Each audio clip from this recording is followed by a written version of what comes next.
엘리야 시리즈를 계속 보고 있어요. 엘리야를 보고 있는데 오늘 본문도 역시 내용도 또 엘리야에 대한 마음들 조금 더 설교를 하며 나눌 겁니다. 오늘 본문 한번 보겠습니다. 마태복음 10장 29절부터 31절 말씀입니다. 우리 함께 봉독하겠습니다. 시작. 참새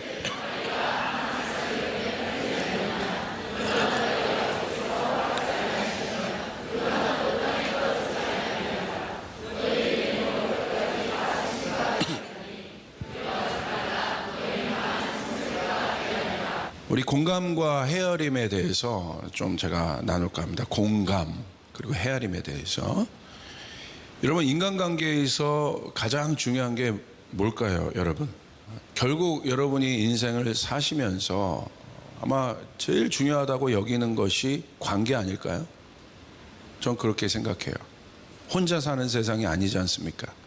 어디든 어딜 가든 우리가 좋든 싫든 관계를 해야 하는데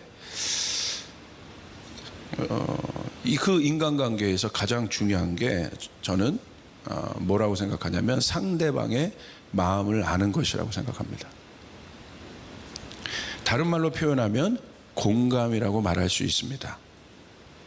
왜 이 공감력이 중요하냐? 제가 계속해서 말씀드리죠. 혼자 시대이기 때문에. 혼자 시대. 오늘날 인간이 살아가는 데 있어서 가장 중요한 요소가 저는 이 공감력이라고 생각합니다. 우리가 살기 위해서는 이 공감력이 없으면 굉장히 어려운 삶을 살게 될 것이다. 그런 마음들이 있습니다. 왜냐하면 인간은요, 이 공감을 받지 못하면 결국 절망하게 되어 있습니다. 왜냐하면 어려움이 없는 인간들은 없거든요. 어려움이 없는 사람들은 없어요. 그렇기 때문에 왜 하나님께서 우리를 함께 사는 공동체로 존재로 살게 하셨는가? 그것은 너무나 간단해요. 왜 우리가 개인적으로 이렇게 혼자 예배 드릴 수 있는데 굳이 와서 함께 모여 공동체를 이루고 예배해야 하는가? 왜 공동체를 이루어야 하는가? 아주 간단해요. 어려운 거 아닙니다. 나 혼자 예배해도 되는데 아니요. 더 중요한 게 있어요. 어려울 때 그 공동체가 도움이 되기 때문에 그렇습니다. 여러분, 나 혼자 살아도 난 전혀 상관없어? 그건 교만한 거예요. 교만한 겁니다. 하나님이 우리를 절대 우리를 그렇게 만들어 놓지 않았어요. 그래서 이 대면 예배, 비대면 예배가 우리 가운데 두 예배가 동시에 열렸지만 비대면 예배에 익숙한 분들은 여러분 깨어 있으시길 바랍니다. 그거보다 중요한 게 있어요. 우리가 함께 모여 한 공동체를 이루는 것은 그냥 우리가 집단으로 뭔가를 하자는 얘기가 아니에요. 그것은 어려울 때 하나님께서 서로 도우라고 하나님 우리를 한 공동체로 모이게 하셨습니다. 여러분 믿습니까? 여러분 그게 중요한 거예요. 그게 공동체인 거예요. 왜냐하면 오늘날 많은 사람들 보십시오. 많은 군중들이 있지만 군중 속에서 고독함을 느껴요. 여기 우리 성도님들 중에 나 요즘에 좀 고독하다, 좀 외롭다. 한번 밑으로 손을 내려보세요. 아마 있으실 거예요. 나는 너무 많은 군중과 또 많은 사람들 속에 있는데 왜 이렇게 외롭지? 왜 이렇게 고독하지? 아마 나이가 들수록 이 부분은 반드시 우리가 경험해야 되는 어떤 운명과 같은 것이죠. 이 고독과 외로움을 피해갈 수 없습니다. 사실 이 외로움과 고독감은요, 존재의 영역에서 우리가 이해할 수 있습니다.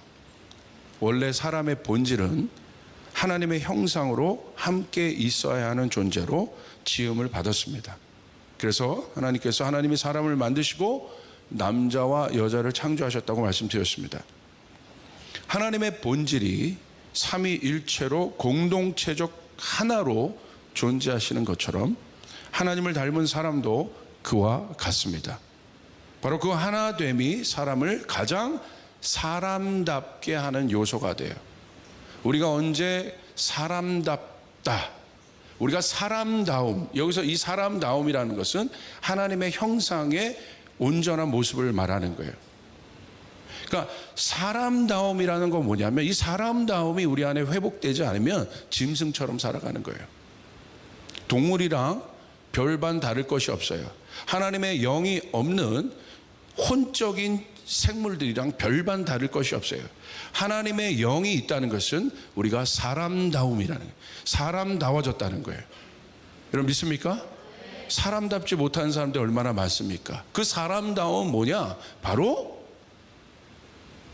이 공동체 하나됨의 이유를 깨닫게 될 때, 그것이 회복될 때 사람답게 되는 거예요. 이 사람다움이 깨어지면 어떤 일들이 일어납니까? 그 결과 분리와 격리가 시작돼요. 격리는 외부적 힘에 의해 갖춰진 상태를 말합니다. 그래서 우리가 아는 것처럼 죄는 사람을 하나님으로부터 격리시켰어요. 그 하나님으로부터 격리시켜서 하나님의 형상이 깨졌는데, 그 하나님의 형상이 깨진 것이 바로 뭐냐면 사람다움이 깨진 것이란 말이에요. 우리는 완전하신 하나님, 온전하신 하나님, 의로우신 하나님, 복이신 하나님과 연합된 존재였어요. 그래서 우리는 걱정이 없었어요. 근심이 없었어요. 어려움이 없었어요. 어려움이 있어도 해결할 수 있는 능력이 우리 가운데 있었습니다. 그런데 그것이 깨지고 나니까 그 사람다움이 깨진 거예요.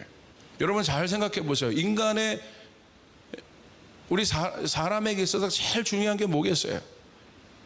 뭐 큰 거 바라지 않고 사람답게만 살아가도 참 좋은 거예요. 이 세상을 보십시오. 사람답지 못한 사람들 얼마나 많습니까? 그 사람다움이란 게 뭐냐는 거예요.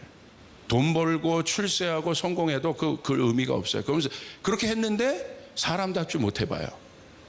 의미가 없는 겁니다. 그건 하나님 앞에 서 있어야 되고, 하나님 앞에 가야 되고, 돈 벌어도 가치 있게 쓸 줄 알고요, 성공해도 겸손할 줄 알아요. 그게 사람다운 거예요. 교만하지 않아요. 권력 있다고 남 깔보지 않아요. 그게 사람다운 거예요. 왜 그 모든 어려움이 어디로부터 시작됐는가? 하나님의 분리로부터 시작됐다는 거. 혼자 자라기 시작하면서 시작됐다는 거. 어저께인가 그저께인가요? 그 뉴스가 나왔더라고요. 어떤 뉴스가 나왔냐면 중국이 드디어 상해가 격리가 해제됐어요. 그래가지고 2달 반 동안 있었던 격리가 해제됐는데, MBC 뉴스인가 그런 뉴스가 돼요. 제가 깜짝 놀랐어요. 그거 캡처해 놨는데, 두 달 반 만에 격리가 해제되니까 사람들이 난리가 난 거예요. 너무 좋아가지고 나와서 막 축제 분위기더라고요. 막 동방명주, 와이탄 그곳에 막 다시 사람들이 붐비기 시작하고 막 그러더라고요. 그런데 그 뉴스가 뭔지 아십니까? 이혼이 급증했대요. 이야, 2달 반 동안 격리해서 함께 살았잖아요. 그런데 그 2달 반 동안 그 가족이 원수가 돼버린 거예요. 2달 반 함께 사는 것을 견디지 못한 거예요. 그래서 이혼이 급증했다는 거예요. 여러분 뭐 어떻게 생각하십니까? 이거 큰일 난 거예요. 왜냐하면요, 이 사회를 이루는 가장 중요한 기본 단위가 뭔지 아십니까? 가정입니다. 가정이 깨지면 다 깨지는 거예요. 가정이 흔들리면 다 흔들리는 거예요. 나라가 돈을 아무리 많이 벌고 소용없습니다. 가정이 모든 것의 회복의 단위예요. 공감력, 뭐가 문제입니까? 결국 공감력을 잃어버린 인간입니다. 공감력을 잃은 인간은 군중 속에서 바벨탑의 한 조각일 뿐입니다. 그래서 바벨탑의 한 조각인 인간은 그 속에서 자신을 잃어버립니다. 탑은 존재하나 자신은 없습니다. 그게 바벨입니다. 그래서 결국 세상은, 사단 마귀는요, 이 세상을 바벨로 만들 겁니다. 그래서 우리를 한 조각으로 바벨탑 안에 붙여놓을 거예요. 탑은 선 것 같으나, 뭔가 전체적인 하나는 선 것 같으나 우리 안에 있는 객체 또 각자는 아무것도 없는 기계적인 벽돌처럼, 기계적인 인간, 벽돌과 같은 소모품적인 인간을 만드는 게 사단 마귀의 목적인 거예요. 왜 그렇습니까? 왜 이런 일들이 있게 됐습니까? 하나님으로부터 분리됐다는 것은 뭘 말하겠습니까? 공감력은 뭘 말하는 것이겠습니까? 다른 말로 표현하면 마음을 읽지 못하고 있다는 거예요. 함께 하는데 마음을 읽지 못하는 거예요. 그래서 함께 하는 게 힘든 거예요. 다른 것이 힘든 게 아니라 사는 것이 힘든 이유가 마음을 읽지 못하는 거예요. 마음을 읽을 수 있는 능력이 우리 가운데 없어진 거예요. 그게 바로 죄된 인간들이에요. 죄인된 인간들입니다. 공감에 대한 자료를 제가 찾아봤습니다. 문요한이란 분이 관계를 읽는 시간이라는 글을 이렇게 쓰셨어요. 제가 한번 읽어드릴게요. 한번 같이 준비해 주십시오. 함께하는 시간의 양이 신뢰를 좌우하지 않는다. 함께 무엇을 어떻게 하느냐도 아니다. 참 충격적이에요. 함께하는 시간의 양이 신뢰를 만드는 것이 아니라는 거예요. 함께 무엇을 어떻게 하느냐도 아니라는 거예요. 가장 중요한 것은 마음을 얼마나 헤아리냐이다. 건강한 공감을 위해서는 세 가지가 모두 필요하다. 정서적으로 공감해야 하고, 상대의 입장에서 생각하되 자기와 상대를 구분할 수 있어야 하고, 마지막으로 상대의 고통과 함께하기 위해 자신이 할 수 있는 위로와 친절을 베푸는 실천 능력을 갖춰야 한다. 이게 참 제 마음에 공감됐어요. 실천 능력을 갖춰야 한다. 말로만 하는 것이 아니다. 이 마음을 헤아리는 마음은 공감과 비슷하지만 공감과 넘어선다. 이 사람은 공감과 헤아림을 좀 분류했습니다. 공감이 상대의 감정과 고통을 헤아는 것이라면, 그래서 공감도 참 중요하죠. 저 사람 공감력이 있다. 뭘 말하냐면 그냥 같이 있는 게 공감력이 아니라 상대의 감정과 고통을 헤아리는 것. 그러나 마음을 헤아리는 마음은 더 나아가 상대의 흥미, 욕구, 생각, 재능, 행복, 미래 등 마음 전체에 관심을 기울이는 것이다. 공감은 상대의 고통과 어려움을 아는 것이라면, 헤아림은 상대의 마음 전체를 아는 것이 헤아림이라는 거예요. 저는 한 단계를 더 던지는 거예요. 공감이 아니라, 공감도 중요해요. 그러나 지금은 헤아림이 필요한 시대예요. 신앙은요, 하나님의 마음을 아는 것입니다. 하나님의 마음을 헤아리는 것이에요. 신앙은 어떤 우리의 행위적인 어떤 것에 기초하지 않아요. 저 사람 신앙이 좋다, 뭘 말하는 건지 아십니까?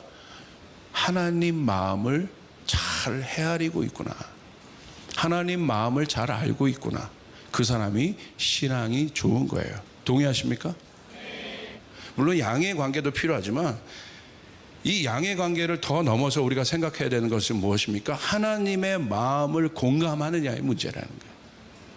우리 조이풀 성도들은 하나님의 마음을 헤아리는 사람들이 일어나길 바랍니다.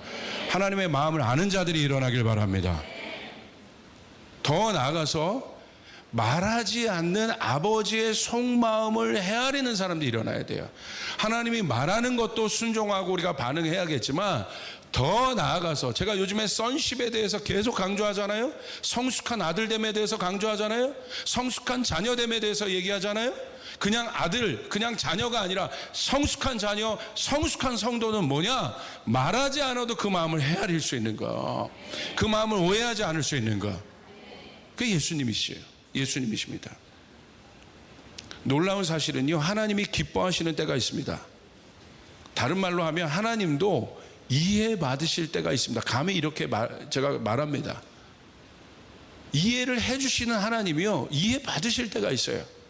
제가 이걸 어디서 읽었느냐, 성경에 보면요, 하나님이 막 기뻐하시는 순간이 있어요. 그건 뭐냐면 하나님의 마음을 이해하는 사람이 나타날 때, 하나님의 마음을 이해하는 사람이 나타날 때 하나님은요, 기뻐하시더라고. 이게 패턴이더라고. 하나님 우리를 사랑하시지만, 하나님 여러분을 사랑하시지만 기뻐하는 사람은 따로 있어요. 그래서 예수님이 요단강에서 세례 받으실 때 이는 내 사랑하는 자요 내 기뻐하는 자라고 하셨어요. 여러분, 주님의 기쁨이 되시길 바랍니다. 할렐루야. 주님의 기쁨이 되셔야 돼요.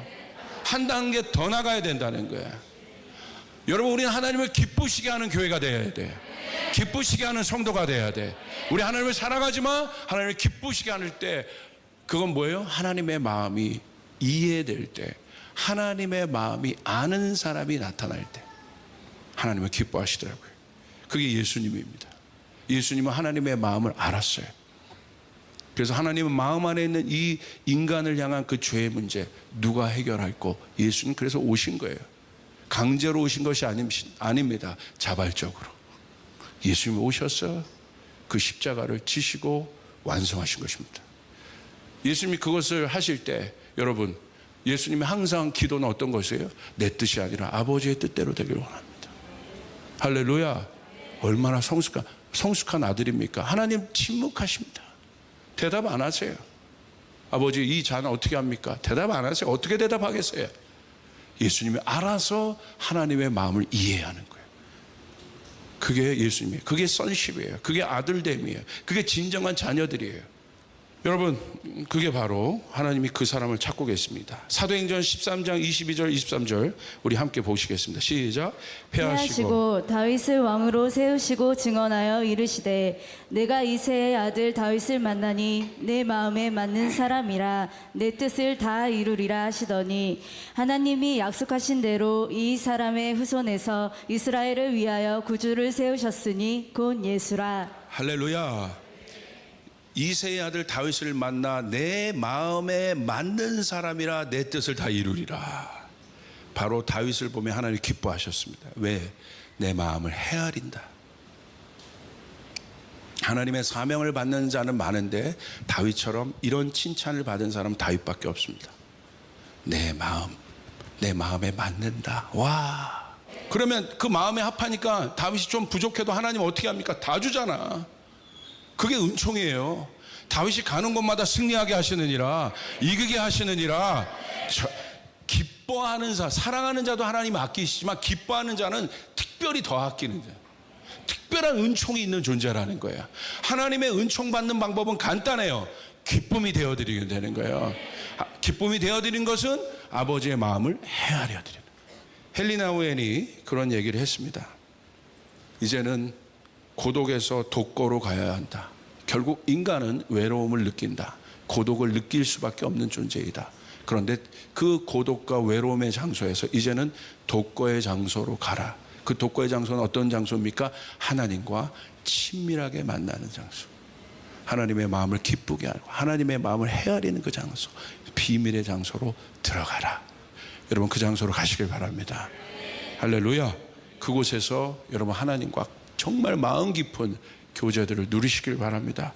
오늘 엘리야도 그와 같았습니다. 열왕기상 19장 1절부터 4절 보니까, 지난주는 제가 엘리야 불 떨어지는 거 설교했죠. 강력한 엘리야를 설교했죠. 하루아침에 엘리야가 이 모양이 됐어요. 아합이 엘리야가 행한 모든 일과 그가 어떻게 모든 선지자를 칼로 죽였는지를 이사벨에게 말하니, 이사벨이 사신을 엘리야에게 보내어 이르되 내가 내일 이맘때에는 반드시 내 생명을 저 사람들 중 한 사람의 생명과 같게 하리라. 그렇게 하지 아니하면 신들이 내게 벌 위에 벌을 내림이 마땅하니라 한지라.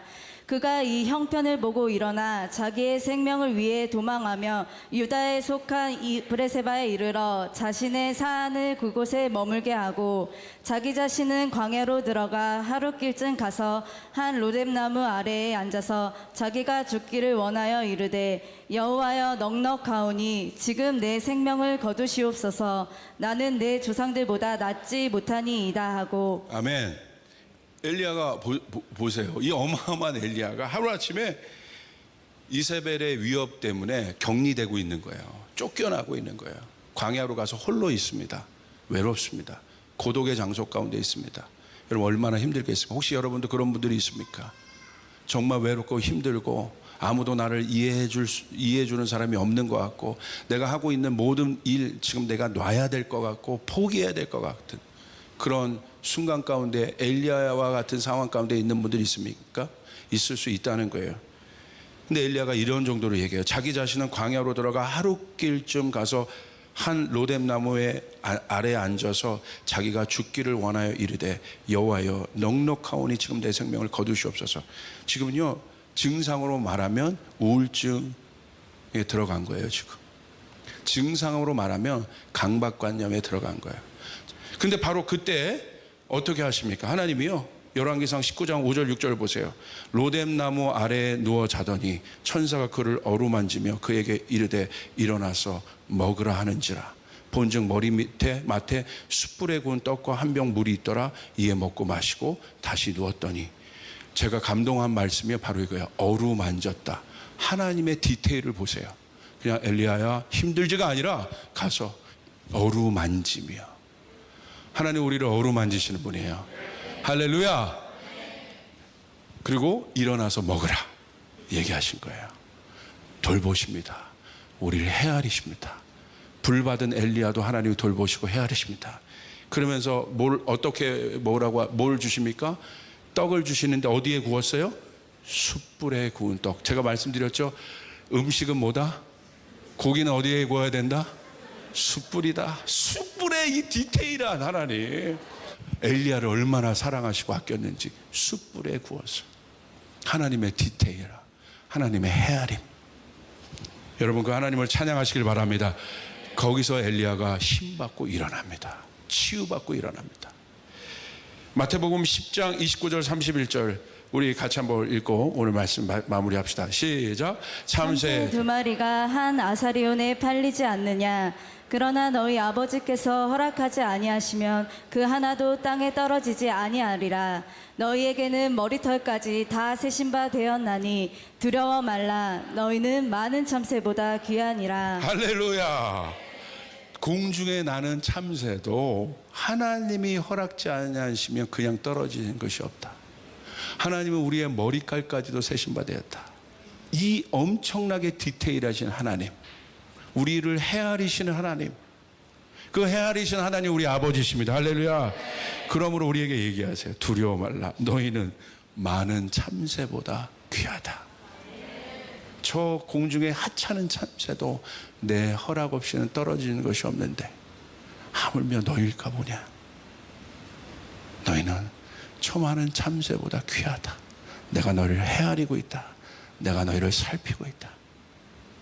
여러분, 하나님의 불이 떨어지는 것도 중요하지만 그 불은 언제든지 소진될 수 있습니다. 그 다음에 하나님의 능력을 받기 위해서는 반드시 하나님의 마음, 하나님의 돌봄과 헤아림을 받아야 합니다. 여기서 이 헤아림을 받고 엘리야가 일어나 그 다음 호렙으로 가서 어마어마한 마지막 사역을 감당할 수 있었던 것입니다. 여러분, 이 일들이, 이 헤아림이 우리 교회 성도들 가운데 있기를 바랍니다. 상상치도 않은, 여러분, 그 하찮은 로뎀나무와 그 하찮은 어떻게 보면 숯불 떡 하나로 위로하시는 하나님의 마음, 이거는요 위에서 불 떨어진 것보다 강력한 겁니다. 엄청난 것입니다. 아멘. 기가 막히신 하나님, 하나님은 여러분을 그렇게 도우려고 준비하고 계십니다. 큰 불도 역사하지만 작은 것을 통해서, 작은 헤아림을 통해서 하나님이 여러분을 격려하고 세우신 하나님이라는 사실을 믿으시기 바랍니다.